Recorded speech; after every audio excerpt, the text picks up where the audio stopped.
नमस्कार, आप देख रहे हैं 4 PM और मैं हूं आपके साथ निधि तिवारी। उत्तर प्रदेश की रामपुर लोकसभा सीट पर 23 जून को उपचुनाव होने हैं और सपा ने जो है इस सीट के लिए आसिम रजा को उम्मीदवार के रूप में घोषणा की है। आपको बता दें कि पहले जो है वो आजम खान की पत्नी तंजीम फातिमा को लेकर चर्चाएं थी कि उन्हें कैंडिडेट घोषित किया जा सकता है, लेकिन आजम खान ने खुद अपने समर्थकों के बीच पहुंचकर आसिम रजा के नाम की घोषणा की और कैंडिडेट के नाम की घोषणा के वक्त जो है आजम खान काफ़ी ज़्यादा भावुक नजर आए और इस दौरान उन्होंने अपना दर्द भी बयां किया। जी हाँ, दरअसल आजम खान कैंडिडेट के नाम की घोषणा कर रहे थे।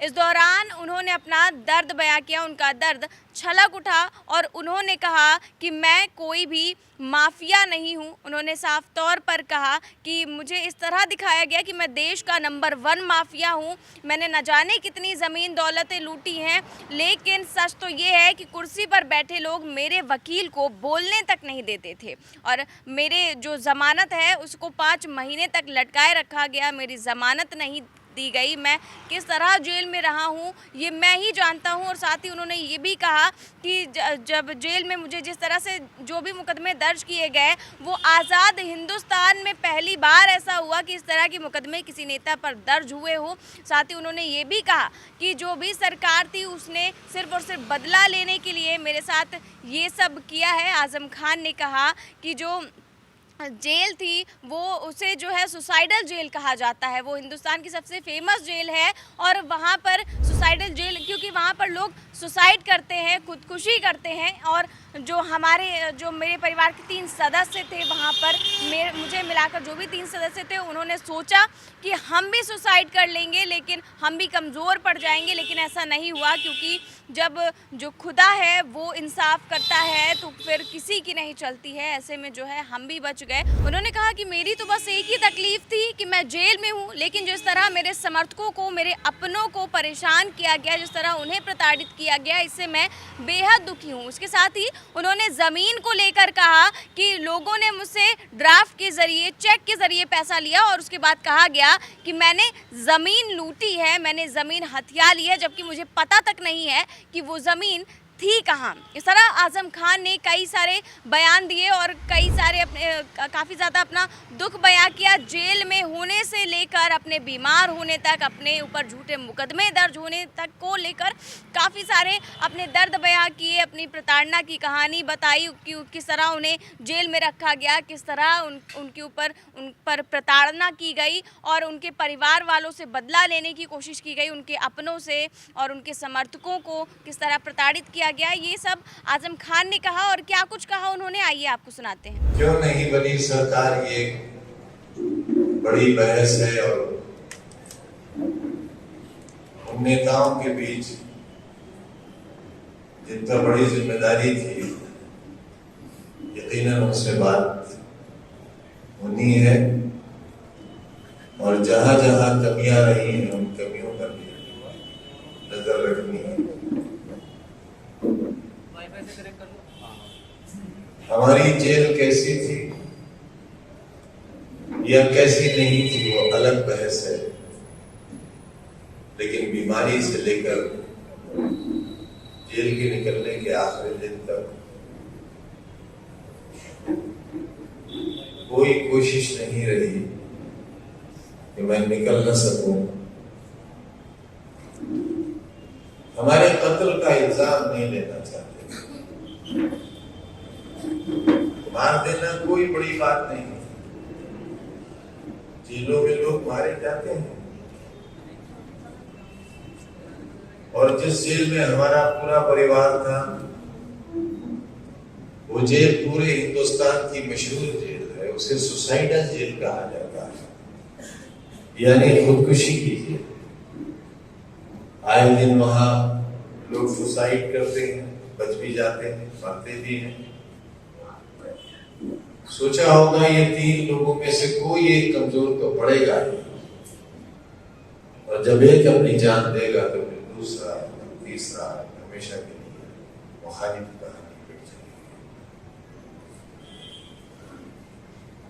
लेकिन याद होगा मैंने आपसे बहुत बार कहा है कि जमीन वालों जमीन वालों के साथ इंसाफ करो, और अगर तुम इंसाफ नहीं करोगे तो फिर आसमान वाला इंसाफ करेगा, और जब वो इंसाफ करेगा तो तुम दाद नहीं ला सकते। कितनी जमीनें, कितनी दौलत लूटी है मैंने, कितना बड़ा अपराधी हूं। अगर ये सब कुछ नहीं होता तो शायद जमीन की सबसे बड़ी अदालत, जिसके बाद सिर्फ मरने के बाद ही अदालत लगेगी, वो अदालत ने जो तारीखी फैसले दिए हैं वो रहती दुनिया तक फैसले पढ़े जाएंगे और फैसलों का फैसले जहां कुर्सियों पर बैठे हुए जज साहब हमारे वकील को बोलने से रोक देते हो, और जिन्हें ये यकीन हो गया हो कि एक बहुत मजलूम शख्स, जहां जज साहब ने 27 महीने नहीं कहा, 27 महीनों के कितने दिन होते हैं ये गिनकर आए थे। 5 महीने जमानत का फैसला रुका रहा, उसे 5 महीने नहीं कहा। 5 महीनों में कितने दिन होते हैं ये कहा, और जो फैसला हुआ संविधान की जिस धारा को हमारे लिए इस्तेमाल किया गया, वो आजाद हिंदुस्तान में पहली बार किसी शख्स ने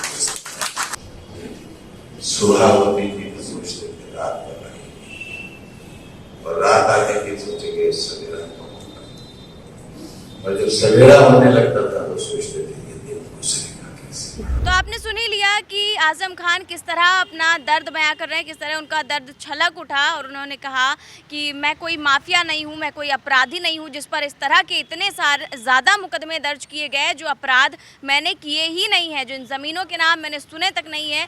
वो कहा गया कि मैंने वो ज़मीनें हथिया ली हैं, मुझे देश का नंबर 1 माफिया बताया गया। और सरकार बनने पर उन्होंने कहा कि जो है पूरी तरह से ये तय था कि हमारी ही सरकार बनने वाली है, लेकिन क्या क्यों नहीं बनी ये सब तो चर्चा का विषय है, बहस का विषय है। इसके साथ ही आपको बता दें कि आजम खान ने ये सब बातें तब कही जब वो कैंडिडेट के नाम की घोषणा करने पहुंचे थे, आसिम रज़ा के नाम की घोषणा करने पहुंचे थे। उस दौरान आजम खान ने ये सारी चीज़ें कही। आपको बता दें कि जो आसिम रज़ा है वो रामपुर से सपा के नगर अध्यक्ष हैं, और सबसे बड़ी बात ये है कि वो आजम खान के बेहद करीबी हैं, और ये इसी को लेकर जो है आजम खान ने अपने किसी भी परिवार के सदस्य को तवज्जो ना देते हुए जो आसिम रज़ा है उनके नाम की घोषणा की, और उन्हें सबसे ज़्यादा महत्व दिया। इस तरह आजम खान जो है वो अपने करीबी नेता, उन्होंने उनके नाम की घोषणा की, और आजम खान जो है उनको लेकर ये भी कहा जाता है कि जो आसिम रज़ा है वो